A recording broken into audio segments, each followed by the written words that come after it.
Arkadaşlar müsaadenizle benim de beğenerek izlediğim bir diziye geçelim.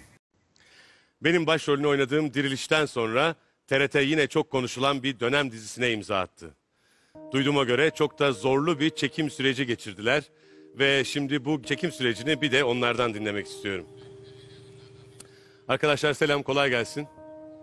Selamlar. Harika bir savaş sahnesiyle başladığınız diziye ben de çok etkilenerek izledim. O süreçleri biraz da sizden dinleyebilir miyiz?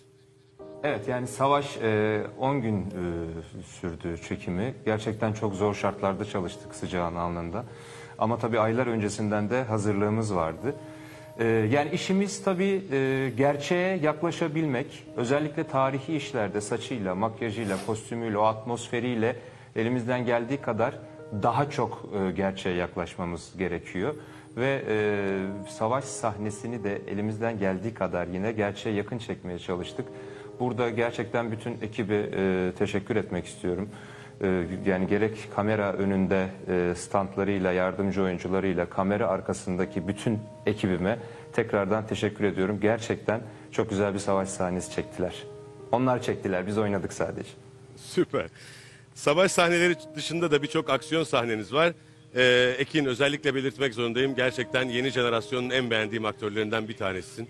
Harika oynuyorsun. Biraz da süreci senden dinleyebilir miyiz? Süreç açıkçası benim beklediğimden çok daha zor oldu. Bu kadar aksiyon yoğunluğunu öngörmemiştim. Oldukça da riskler barındırıyor tabii ki. Bu kadar hareketin içinde olmak, bu kadar riskle haşır neşir olmak. Böyle adrenalin seviyeniz her zaman, her gün oldukça yukarıda geçiriyorsunuz gününüzü. Biraz alıştım tabii ki, hani bu durumu artık kanıksadım diyebilirim. Normal geliyor artık. Mehmet abi, TRT'nin son yıllardaki dönem dizileriyle tarihe daha büyük ilgi olduğu her tarafta söylenir oldu. Sizin tarihe ilginiz, merakınız var mıydı? Açıkçası bunu merak ediyorum. Evet tabii Engin. Şimdi nereden geldiğini, nereye ait olduğunu bilmeden insan nereye varacağını da pek bilmesi mümkün değil. Bu yüzden tarih bilmeli, tarihi bilmeli ve geleceğe daha umutla bakabilmeli. Çünkü biliyorsun ki tarih tekerrürden ibaret. Binlerce yıl dünyaya hükmetmiş bu topraklar.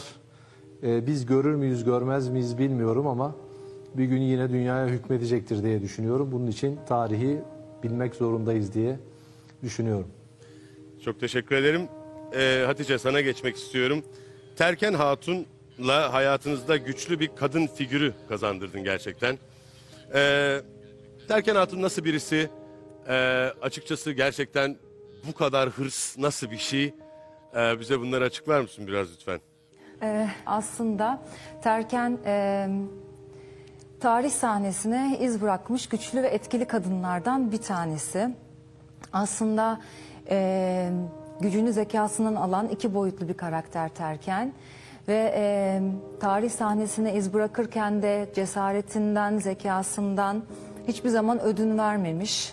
Onu ayakta tutan şeyler de aslında bunlar. O yüzden beni Terken'le buluşturan TRT'ye ve yapım şirketimize ben çok teşekkür etmek istiyorum buradan sizlerin aracılığıyla.